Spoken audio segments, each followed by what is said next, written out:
Ең алдымен белсенді көрермендерімізге біздің видеоларымызға лайк басып, оларға комментарий жазып, каналымызға жазылғандарыңыз үшін өз алғысымызды білдіреміз. 20 ғасырда ең ұзаққа созылған соғыстардың бірі бұл Вьетнам соғысы. Бұл соғыс ресми құжаттарда 1957 жылдың 1 қарашасында басталып, 1975 жылдың 30 сәуірінде аяқталған. Бірақ бұл тек қағаз жүзінде ғана. Шын мәнінде бұл соғыс 20 жылдан астам уақытқа созылған болатын.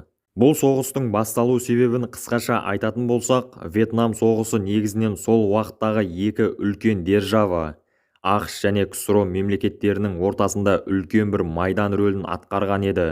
КСРО мемлекеті сол уақытта Үнді-Қытай мемлекеттеріне өз әлеуметтік көмегін ұсынып, Үнді-Қытай мемлекеттеріне әскер кіргізіп, оларға өз саясатын тықпаламақшы болатын. Ал бұл жағдай ақш үкіметіне мүлде ұнамады. Өйткені оңтүстік Азия елдері КСРО қол астына өтіп бара жатқанынан қорқатын. Бұл қорқулар артынан ондаған тыныштық келісім шарттарына қарамастан 1955 жылдың 1 қарашасында ақштың Вьетнамға әскер кіргізуіне алып келді. Бұл жағдайлар соғыс басталды деген белгі болатын. ақш соғысқа алдамшы жолмен араласты. ақш басқа Үнді-Қытай елдерімен соғысып жатқан Вьетнамға көмектесетіндей көрініп, ел аумағына өз армиясын кіргізді. Бұл уақытта болса, солтүстік Вьетнамда КСРО әскері Вьетнам әскеріне жаңа техникаларды көрсетіп, олардың деңгейін көтеріп жатқан болатын. Вьетнам соғысы негізінен ит тұмсығы кірмейтін ну ормандарда болған. Ал ну ормандардың ішінде Вьетнам партизандары жағынан қазылған жер асты жолдары вьетнамдық әскерлер үшін өте жақсы көмектескен. Туннель кіретін есіктері өте шеберлікпен жасырылған еді. Бірнеше 100 километрге созылған жер асты жолдарының есіктерінің 50 метр радиусына бірнеше тұзақтар қойылған болатын.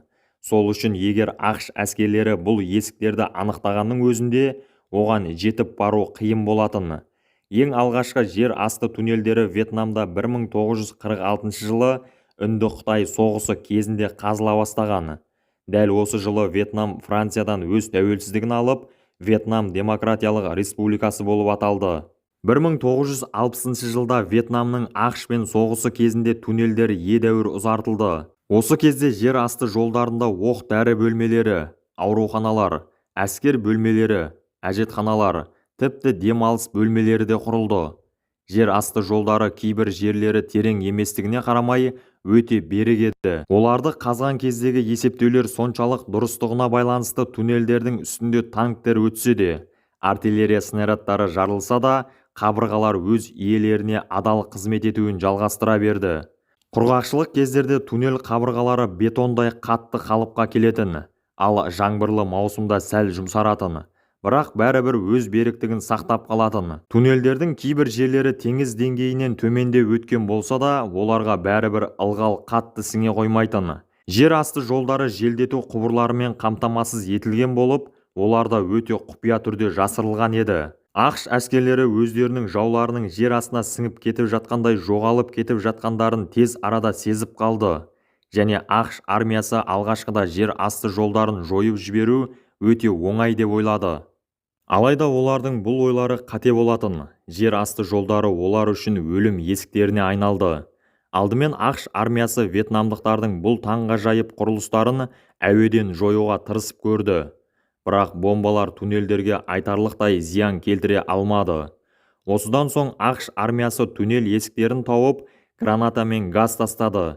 Алайда ақш армиясының бұл әрекеттері де ешқандай нәтиже бермеді. Олар енді жер асты жолдарына кіріп, жасырынған жау үшін арнайы жасақтар түзіп, бұл сарбаздарға туннель көртышқандары деген ат берді.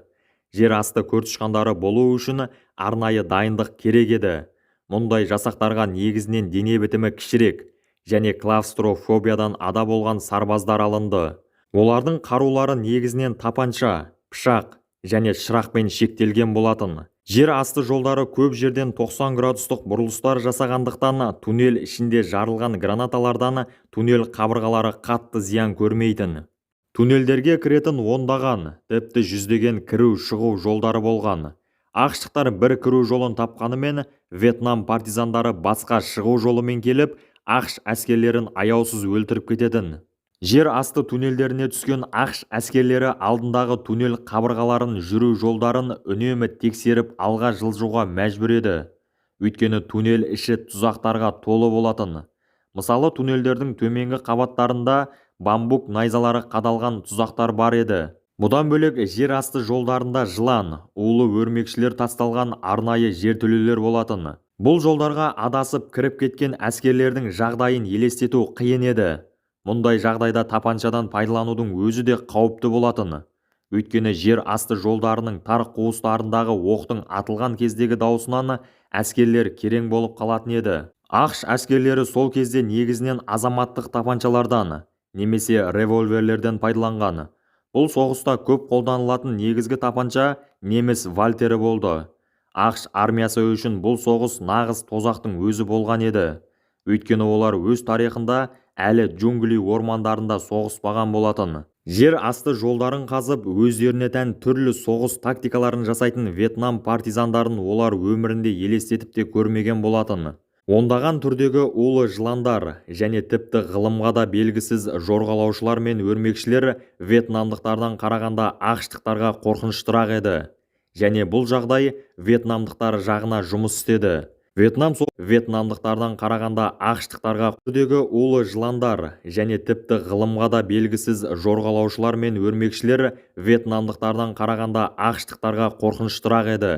Және бұл жағдай вьетнамдықтар жағына жұмыс істеді. Вьетнам соғысы ақш үкіметіне ең үлкен шығын келтірген соғыстар қатарына кіреді. Бұл соғыста барлығы 58.200 ақш әскері қаза тапты. Вьетнам соғысы америкалықтар үшін 111 миллиард долларға түсті. 20 жылдан асық уақытқа созылған Вьетнам соғысы Вьетнам халқының жеңісімен аяқталды.